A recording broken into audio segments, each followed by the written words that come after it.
A graça e a paz do Senhor Jesus. Bem-vindo a este vídeo, onde eu vou estar demonstrando na prática como utilizar um esboço. Sou o pastor Paulo Gregório, do Discípulo Preparado, cursos, programas, treinamentos, palestras sobre teologia em geral, especialmente na área da homilética e da hermenêutica. Bem, o esboço que vou utilizar é um esboço real e eu vou estar mostrando também a gravação de uma pregação real que eu fiz na nossa igreja, uma das pregações que eu fiz em nossa igreja. A pregação foi baseada em Romanos 4, 25 e capítulo 5, versículos 1 e 2. E o título é Beneficiados pela Graça. Então, você vai poder estar ouvindo a minha voz da gravação, que não foi filmado, foi gravado em áudio. E vou estar demonstrando aqui, colocar na tela o esboço. Assim você vai poder acompanhar. E há duas coisas que você vai poder fazer. Uma, você ver como que é um esboço. E outra, saber como que se utiliza o esboço na prática. Muita gente pensa que esboços são anotações. Não, esboço não são anotações. Esboço, na verdade, é um resumo técnico da pregação, é um esquema da pregação. As partes principais da pregação em frases curtas, mas que contêm realmente a essência da pregação, é apenas para que você se lembre do que você vai pregar. Você monta o teu esboço quando você está preparando a pregação e você utiliza o esboço durante a pregação para estar lembrando, né? Na verdade, se você fez o esboço ali naquele dia ou no dia anterior, naquela semana, quando você estiver pregando, o esboço vai te lembrar e você não vai ficar preso ao esboço. Vai ser apenas um guia e com a prática você vai apenas dar uma rápida olhada no esboço e se localizar onde está e está desenvolvendo a tua pregação. Para que serve o esboço? O esboço serve para que você se lembre do que vai pregar, para que você não se desvie, né? Você realmente pregue uma pregação com uma linha de pensamento, um começo, meio e fim, e para que você não se perca, não se atrapalhe e não se esqueça de coisas essenciais, ou não se comece a colocar coisas que não preparou e assim começa a fugir do tema da pregação e a pregação fique incompreensível, fica difícil de ser compreendida pela igreja. É claro que para a pregação ter começo, meio e fim, para a pregação ter uma única linha de pensamento, ter uma única ideia central, é necessário que o esboço seja bem efetuado, seja bem elaborado e de acordo com as regras da homilética. Eu ensino uma técnica muito fácil, muito simples, no meu curso online, Pregar em 7 Passos. E eu vou estar utilizando neste esboço, aliás, nesse esboço que eu vou te apresentar, eu utilizo as técnicas da montagem do esboço. Você vai perceber que ele tem uma única linha de pensamento que vai desde a introdução até a conclusão. E eu quero aqui mostrar como que é o esquema técnico, né, do esboço homilético, né, de um verdadeiro esboço homilético. Ele é composto de 3 partes principais, que é a introdução, né, o corpo e a conclusão. Então, na introdução tem o texto base, que você faz a leitura, tem o título e tem também o tema. No corpo vão as divisões principais, com as suas subdivisões, e na conclusão você faz o fechamento, você faz a aplicação da mensagem que você pregou. E você pode ver que logo de cara temos aí o título e o tema que muitas pessoas confundem e pensam que é a mesma coisa. Não, título é uma coisa e tema é outra bem diferente. E o tema é a base da pregação. O tema está lá na introdução, mas na verdade ele está em toda a pregação. Ele é a coluna central, ele é a espinha dorsal da pregação, ele é a base da pregação. Ele está desde o início da pregação até o final. Por isso que a pregação tem uma única linha de pensamento. É por isso que ela tem começo, meio e fim. No meu curso online Aprenda a Pregar em 7 Passos, eu ensino o que é um verdadeiro tema homilético. E a base do tema é a palavra-chave. Se você nem sabe o que é palavra-chave, então você não sabe o que é um tema. Se você não sabe o que é um tema, então sinto muito lhe dizer que as suas pregações não têm uma única linha de pensamento. Elas são difíceis de pregar e difíceis de acompanhar pela igreja, porque na verdade são ideias desconexas. Fique então com essa pregação e acompanhe na sua tela o esboço para que você possa compreender como verdadeiramente se utiliza um esboço e como que é um verdadeiro esboço homilético de pregação. Ok? Deus abençoe. Amém? Bem, hoje no mundo cristão é comemorada a ressurreição de nosso Senhor e Salvador Jesus Cristo. Nós sabemos que não foi nessa data, nós sabemos que tem toda uma história toda uma base pagã em cima dessa data. Foram adaptadas as datas do paganismo, quando o paganismo se infiltrou na igreja no VI século, após a conversão do imperador Constantino, e com a mistura, a miscigenação, a mistura que houve entre o cristianismo e o paganismo, muitas datas do paganismo foram trazidas para o cristianismo e comemoradas como datas cristãs. Mas não importa. Estamos comemorando no mundo cristão a ressurreição de Jesus Cristo. Comemoramos a sua morte na sexta-feira passada e comemoramos hoje a sua ressurreição. É claro que para nós, todos os dias nós comemoramos a morte de Jesus, especialmente na Santa Ceia, que nós comemoramos a todo mês. É o nosso memorial quando nós lembramos a morte de Jesus. E todos os dias nós comemoramos a ressurreição de Jesus, porque nós vivemos a ressurreição de Jesus. Se nós estamos aqui, se você está aqui, é porque você participou da morte de Cristo e porque você também participou e está participando da ressurreição do Senhor Jesus. E já foram até cantados louvores direcionados à ressurreição de Jesus nessa noite, né? Foi marcada, foi celebrada a data falando-se da ressurreição de Jesus. Ele ressuscitou, né? Graças a Deus, Ele ressuscitou. E porque Ele ressuscitou, nós estamos aqui hoje. A ressurreição de Jesus, ela tem um aspecto muito importante, primordial e fundamental na nossa salvação. Dentro de todo o contexto da salvação, de tudo aquilo que colaborou para que nós fôssemos salvos, existe também a participação importante da ressurreição de Jesus. Se Jesus não tivesse ressuscitado, seria em vão a nossa fé. Nós seríamos piores do que os descrentes. Se Jesus não tivesse ressuscitado, então tudo que nós estamos fazendo seria totalmente em vão.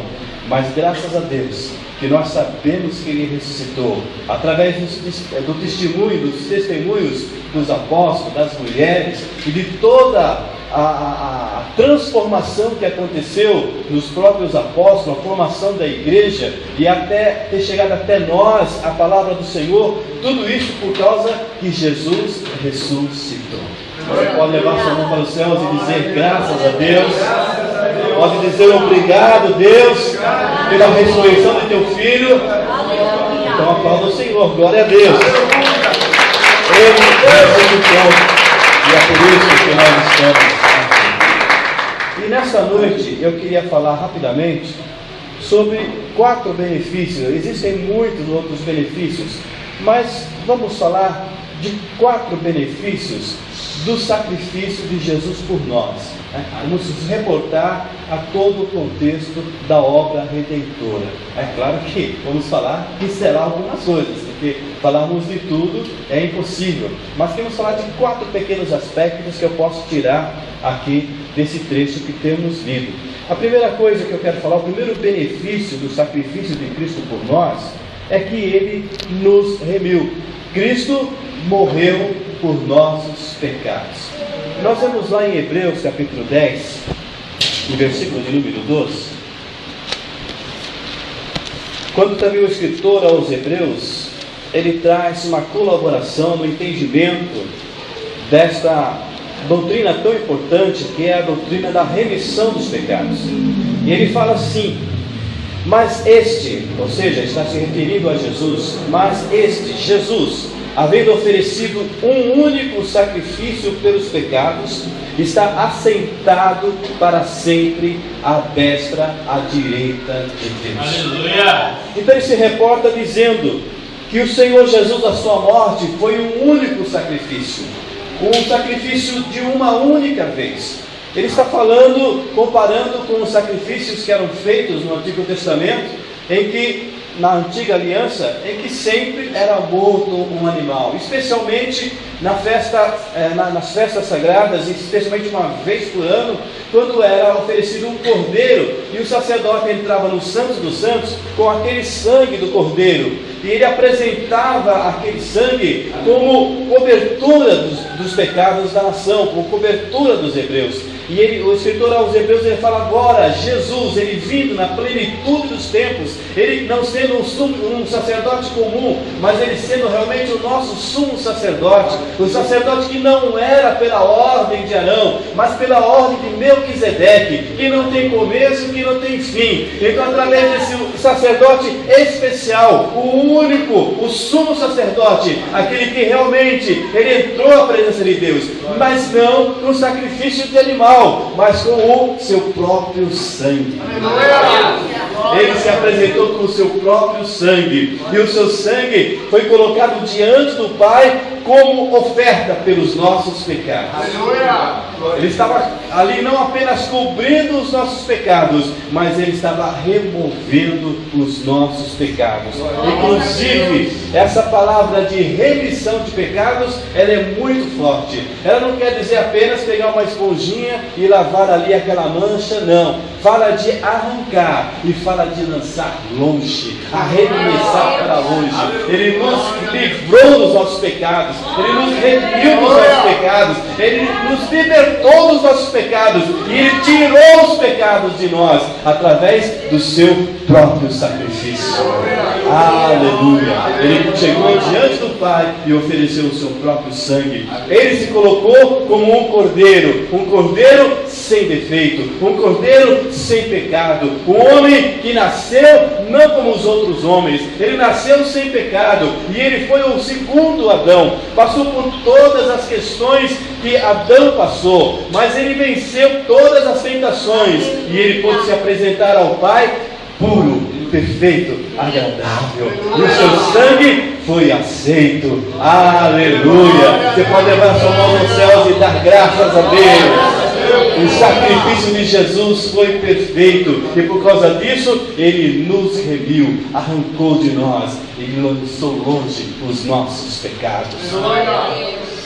Outro benefício do sacrifício de Cristo, porque Jesus não apenas ele morreu, ele também foi sepultado, e a palavra de Deus revela que ele foi até regiões profundas, e ele até pregou para espíritos que estavam ali, de homens, de pessoas que estavam, provavelmente se entende, os antediluvianos. Eu sei que ele fez a obra até no inferno, mas o importa também, significativamente, que ele não permaneceu na sepultura. E o que implica isso? Porque é tão importante para nós que Jesus não ficou na sepultura. Porque a prova de que o Pai aceitou o sacrifício de Jesus foi ressuscitando dos mortos, tirando das prisões da morte.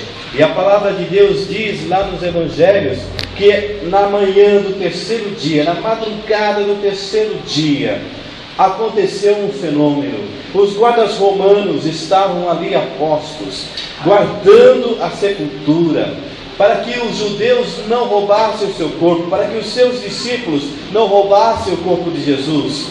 E ali aquela guarda estava de prontidão, mas na madrugada daquele terceiro dia,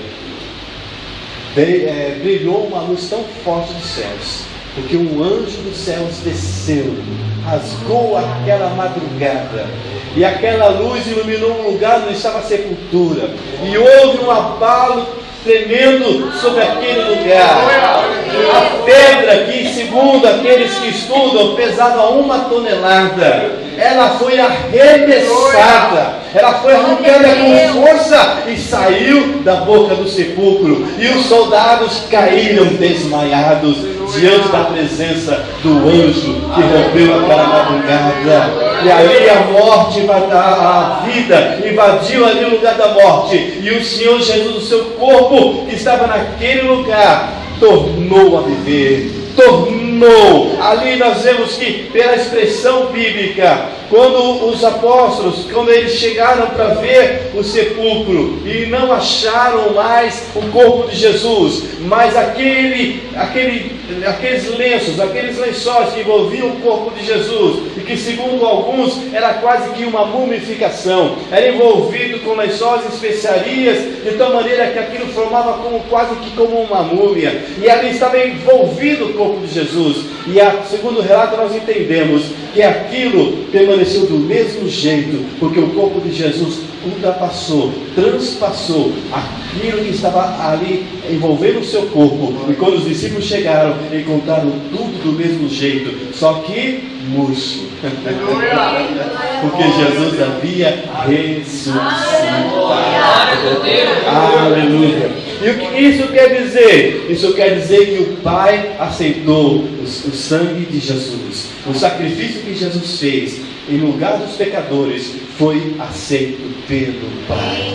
Isso é garantia da nossa salvação. E é por isso que o apóstolo Paulo ele fala no texto que eu li, no capítulo 4, versículo 25. Ele fala no versículo 24: mas também por nós, a quem será tomado em conta, os que cremos naquele que dos mortos ressuscitou a Jesus, o qual por nossos pecados foi entregue, mas ressuscitou para a nossa justificação. Na verdade, o mais é por minha conta. O texto diz: o qual por nossos pecados foi entregue e ressuscitou para a nossa justificação. Fazia parte de todo um trabalho da salvação. A morte que era entrega e a ressurreição para a nossa justificação. E o que é a justificação? Que é o segundo benefício que nós recebemos através de Cristo. Primeiro, da sua morte, a remissão dos pecados. Através da sua ressurreição, a justificação dos pecados. O que é a justificação dos pecados? Não confundir com o perdão dos pecados. Não, o perdão dos pecados é na remissão, é no sacrifício, é na cruz, é no sangue derramado. Mas a justificação é quando ele é ressuscitado, quando ele é tirado dentre os mortos. Com a sua ressurreição, ele nos justificou. Por quê? O que quer dizer isso? Não quer dizer limpeza de pecados, não quer dizer purificação de pecados, não quer dizer libertação de pecados. Não. Quer dizer que o Pai olha para nós em Cristo Jesus e nos declara justos.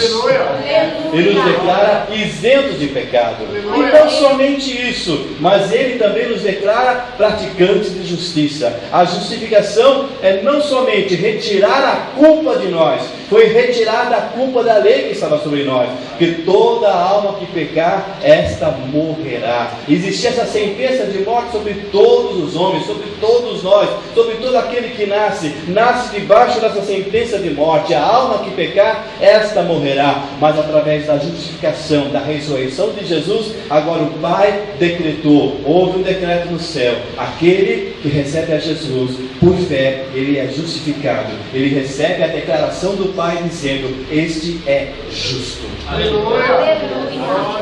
Aí eu posso trazer a ilustração de um caderno. A nossa vida antes de Jesus estava toda preenchida, esse caderno da nossa vida, com os nossos pecados, carregado de ponta a ponta com os nossos pecados. Coisas horríveis estavam ali, coisas que Deus não poderia olhar, porque o pecado traz aos olhos de Deus uma repulsa tão grande que nós nem imaginamos, porque Deus é santo. E quando nós fomos justificados através da morte que arrancou de nós os nossos pecados, através da ressurreição, que fomos declarados justos, então o nosso caderno se tornou completamente, quem se arrisca? Completamente. Quem disse limpo? Quem diz limpo todos juntos? Limpo. Errado. Não somos um caderno em branco. Porque a justificação não é só tirar a culpa, a justificação é imputar justiça. Sabe o que é imputar justiça? É Deus olhar para nós e não ver a cada um de nós apenas como limpos, isentos de pecado e de culpa, mas Ele olha para nós e Ele nos vê praticantes de justiça. Toda a justiça que Jesus fez foi imputada para nós. Todo o crédito que o Senhor Jesus tem na sua conta corrente, a nossa que estava negativa, ela não ficou zerada, ela ficou preenchida com a justiça de Deus. O nosso caderno que estava cheio de pecados, não somente foi limpo, foi tirado todos os pecados, através do que? Da morte, através do que? Da remissão. Diga remissão. Diga a remissão dos meus pecados. Limpou o caderno da minha vida. Não existem mais anotações dos meus pecados, mas através da ressurreição de Jesus Cristo, o meu caderno não está em branco. O teu caderno, fala para o teu irmão, o teu caderno não está em branco, mas está completamente preenchido com as obras de Jesus. Com as obras de Jesus. Deus olha para nós e nos vê praticantes de justiça. Deus olha para nós e vê as obras de Jesus em nós. Então você não é um zerado de forma alguma. Você jamais é um negativado. Você está mais do que positivado. Você é justo por Deus. Deus se declara justo. E isso merece um glória a Deus. Isso merece um aleluia. Isso merece um aplauso ao Senhor. Aleluia. Glória a Deus. Graças a Deus. Aleluia. É o que diz em Romanos 3 e 24. Sendo justificados gratuitamente pela sua graça, pela redenção que há em Cristo Jesus. Justificados gratuitamente pela sua graça, pela sua bondade, pelo desígnio do seu coração. O coração de Deus é bom, e por essa bondade Ele nos imputou a justiça de Jesus em nós. Meu tempo já está fechando, mas ainda tenho 2 benefícios a falar, que é o benefício da reconciliação. Colossenses capítulo 1, versículo 22. Colossenses 1 e 22.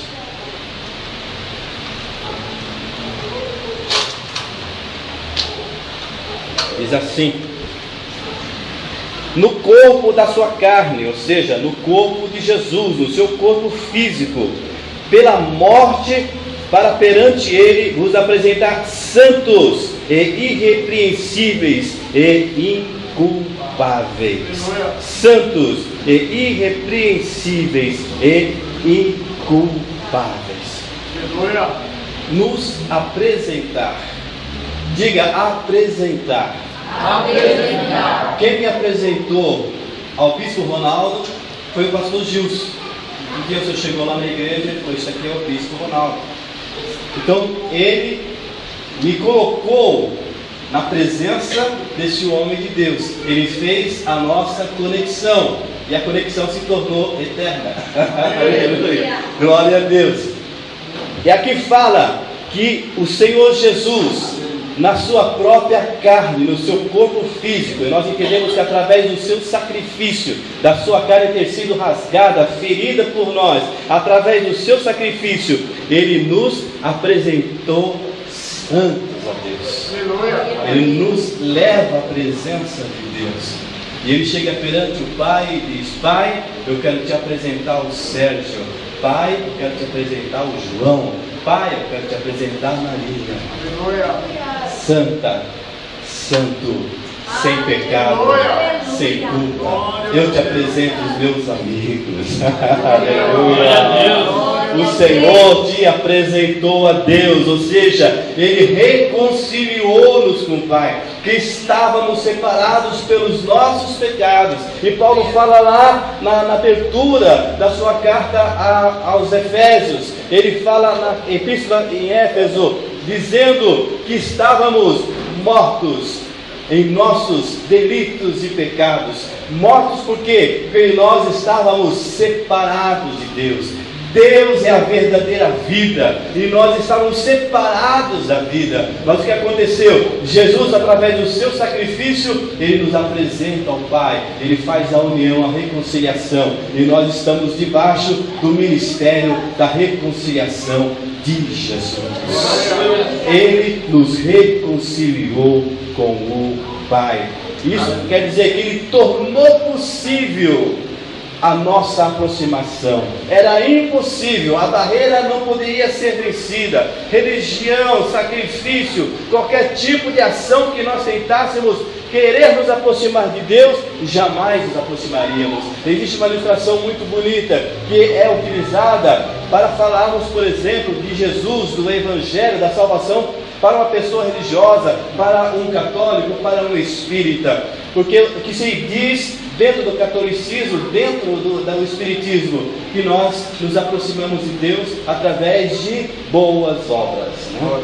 Nós temos que fazer bondade, nós temos que fazer boas ações. E até se é uma grande mentira que é espalhada pelo mundo. Hoje, quando se fala sobre a ressurreição de Jesus, quando se cita Jesus, hoje, esses dias falando de Jesus na mídia, sempre se fala reportando a Ele, aquele que a sua missão na terra foi ensinar o amor entre os homens. Aí eu digo, Satanás, você é mentiroso. A principal missão dele na terra não foi ensinar a fraternidade, nem o amor entre os homens. A principal missão dele na terra foi entregar a sua vida pelo homem. Essa foi a sua verdadeira missão. E agora, dentro das religiões se fala das boas obras.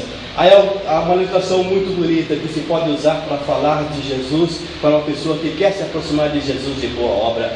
Há um mendigo, há um andante, essas pessoas que andam com roupas sujas, feridas, não tomam banho, seus cabelos estão naquela situação lamentável, o seu corpo. E você chega um dia e dá um prato de sopa para aquela pessoa, se compadece dela, ele passa e vem à sua casa e você vai lá e dá para ele um prato de sopa. E aquela pessoa fica tão feliz, tão contente, e ela fala, eu quero te dar um presente. E ela chega um dia diante da sua casa, quando você acorda de manhã, existe ali uma montanha de coisas que ela trouxe para você. Mas o que ela trouxe para você? Ela trouxe coisas do convívio dela. Então tem um monte de entulho, um entulho enorme na frente da tua porta. E você vai aceitar aquele presente daquela pessoa?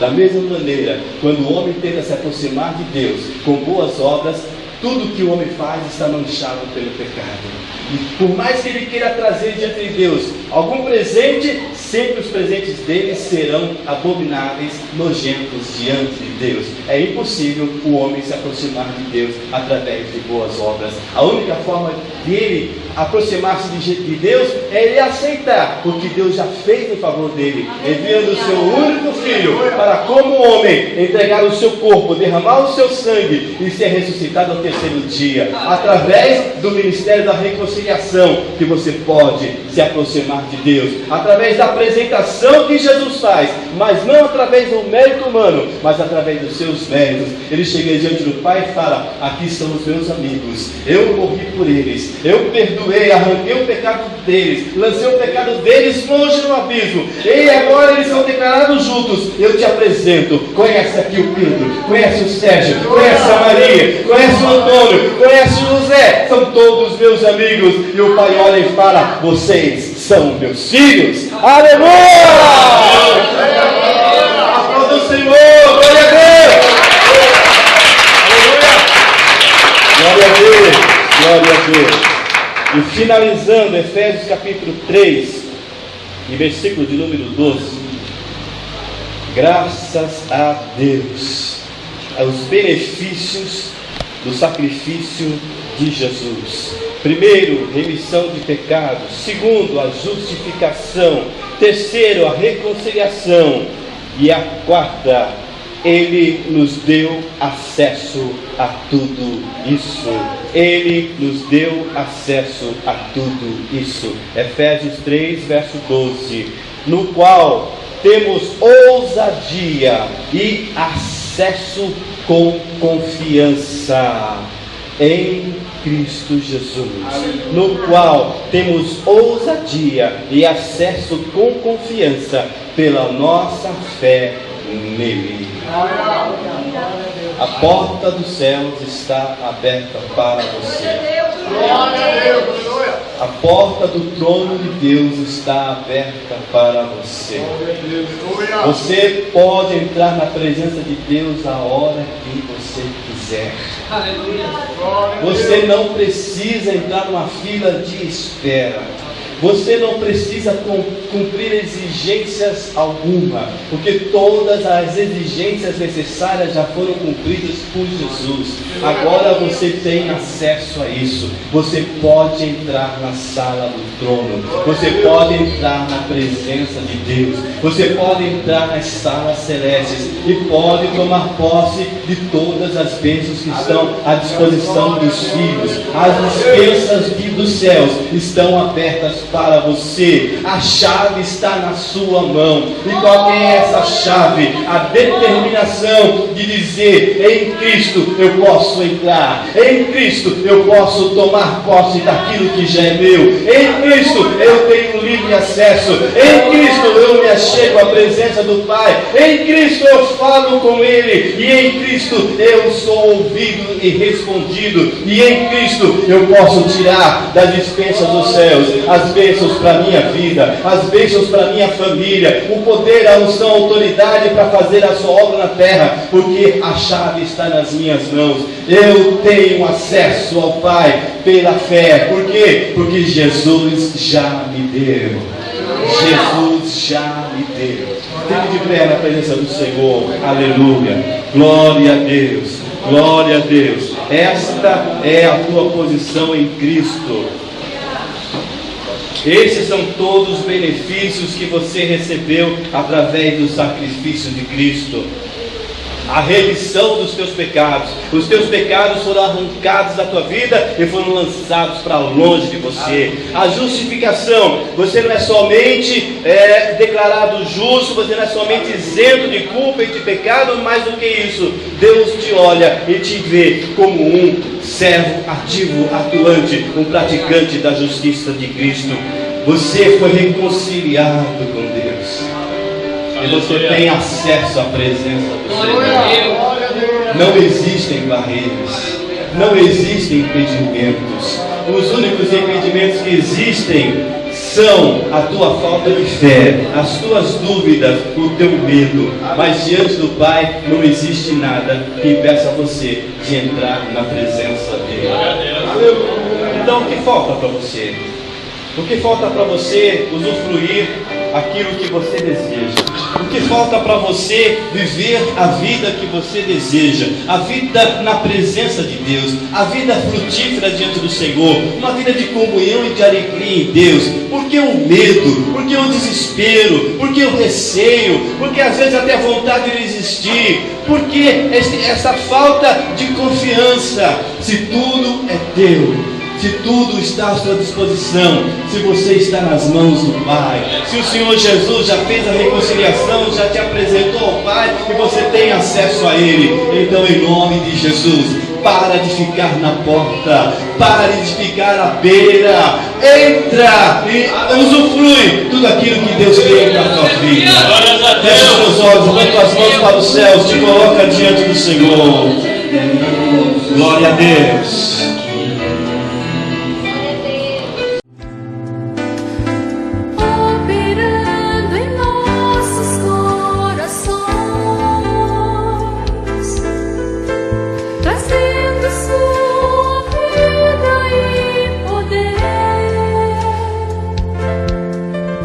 Ministrando sua